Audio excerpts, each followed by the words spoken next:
Yokohama B Corsairs versus Shinshu Brave Warriors. Kumusta mga idol? Please subscribe, like, comment, and share. Again, first 5 ang ating pambato na si Kai Sotto.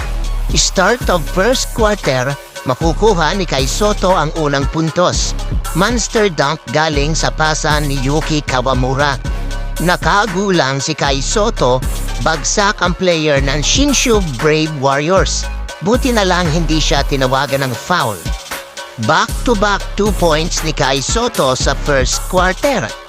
7 minutes mark sa first quarter, naitala ni Kai Sotto ang una niyang foul.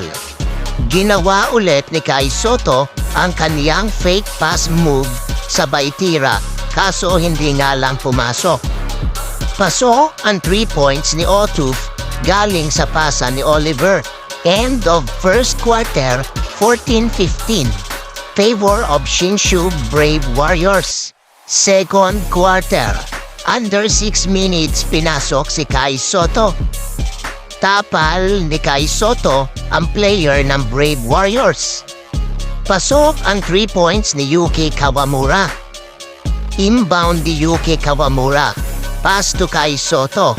Inatake ni Kai ang depensa ni Marshall. Pasok ang 2 points. Meron ng 6 points si Kai Sotto. Agad namang binawi ni Marshall. Pasok ang 2 points. Naka-steal si Oliver. Kawamura for driving. Nakita si Oliver sa tres. Tinira, pasok ang 3 points. End of second quarter, 31-41. Abante pa rin ang Shinshu Brave Warriors. Third quarter, sayang, makakadunk sana ulit si Kai Sotto. Kaso, nasundot ang bola, pero may kasama namang foul. Mabibigyan ng 2 free throw si Kai Sotto. Pasok ang 2 free throw attempt ni Kai Sotto. Pasok ang 3 points ni Yuki Kawamura. Nakuha ni Kai ang rebound. Tinira sablay, pero napuha ulit ang rebound. Inatake ulit ang depensa ni Marshall. Pasok ang 2 points. Ang ganda ng bounce pass ni Yuki Kawamura kay Kai Sotto. Pasok ang 2 points. Napa-timeout ang Shinshu Brave Warriors. Pinagpahinga na muna rin si Kai Sotto. End of third quarter, 46-65. Malaki ang abante ng Brave Warriors. Under 8 minutes ng fourth quarter, ipinasok si Kai Sotto. Oliver pass to Kai Sotto. Attacking the paint, sablay nga lang walang tawag ang referee. Natapala ni Kai ang import ng Brave Warriors. Kanina walang foul na tinawag sa player ng Shinshu Brave Warriors.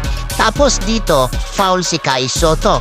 Sobrang nipis ng tawag ng referee. Inatake ulit ni Kai ang depensa ng import, kaso sablay ang tira. Buti na lang to the rescue si Oliver. Pasok ang 2 points. Pasok ang layup ni Otuf. Pasok din ang 2 points ni Oliver. Naipasok pa rin ni Otuf ang 3 points. Meron ng 12 points si Otuf. Sadyang malaki na ang kalamangan ng Shinshu Brave Warriors, kaya hindi na kayang habulin ng Yokohama. Panalo ang Shinshu Brave Warriors. Final score, 66-84. Kai Sotto comeback double-double. 12 points and 12 rebounds. Thank you for watching mga idol.